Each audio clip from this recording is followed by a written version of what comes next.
Abasumba n'abakulembeze ku mitendera egy'enjawulo basabiddwa okwettanira okubangulwa ate batandulule ku bigere bagendeko mu mawanga ag'enjawulo kibayamba okubaako bye bayiga ebinaabayamba mu mpeereza zaabwe ez'enjawulo. Omusumba bw'atambula afuna exposure. Exposure is the best teacher. Buno bwe bumu ku bubaka obuweereddwa abasumba b'abalokole abeetayo mu musomo oguyimiridde ku kkanisa ya Redeemed of the Lord Evangelical Church esangibwa e Kakiri ng'omusomo gukulembeddwamu omulabirizi Dr. Eric Johnson okuva mu ggwanga lya America nga gutegekeddwa abasumba b'e Nansana abali mu bumu bwa National Fellowship of Born Again Pentecostal Churches abakulemberwa omulabirizi Chemonges Prince.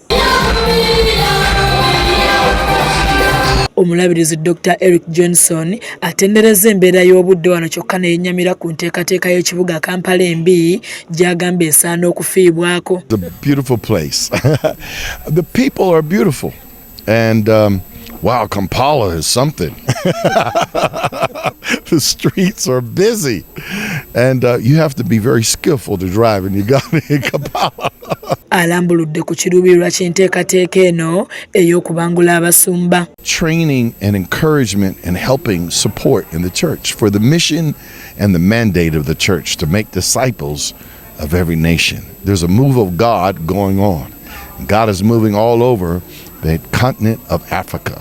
Omulabirizi Chemonges n'abasumba abalala boogedde ku mbeera y'ekibuga Kampala nga bagamba nti bagezezzaako okusikiriza bamusigansimbi bajje kuno naye kino kyagaanya olw'ekibuga Kampala n'ebitundu ebikirinaanye ebiswaza. Tuyawule ekibuga ne katale kubanga ekibuga kyaffe kiringa katale tukyawule tufune ekibuga kiweesa Katonda ekitiibwa ate n'ekiweesa bannayuganda ekitiibwa n'okwagala ensi yaabwe. Basabye abakulira ebyentambula ne gavumenti okubaako kye bakola ku mbeera eno kuba abo abagendako ebweru n'abo abajja okukyala wano bye balaba byewuunyisa. Era bw'otunula enguudo zaayo zonna enguudo nfu abantu buli omu amala gazimba nkubiriza ba fiscal plana nti weetaaga mutuule mukole oba mugoberere nga fiscal plan abantu bazimbe balekewo nguudo nga ngazi ne grade zino President Museveni ze yawa district muzikozese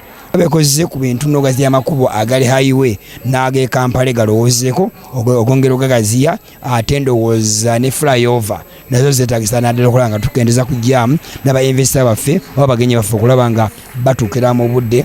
Ye omusumba ekkanisa eno omuyindidde omusomo guno asiimye abakulu mu buweereza olw'okuvaayo n'enteekateeka eno ey'okutendeka abasumba. Omuntu bw'abangulibwa omusumba weewa olina omwoyo omutukuvu era olina ekigambo kya Katonda Bayibuli ogisoma naye bw'ofuna okubangulibwa ofuna okuyambibwa n'otegeera ngeri ki gy'olina okusengekamu ebigambo nangeri ki gy'olina okuteekateekamu obubaka nangeri ki gy'olina okweyisaamu ng'omuweereza. Kizza Peter yakusakidde eggulire lino ku STV agaleero.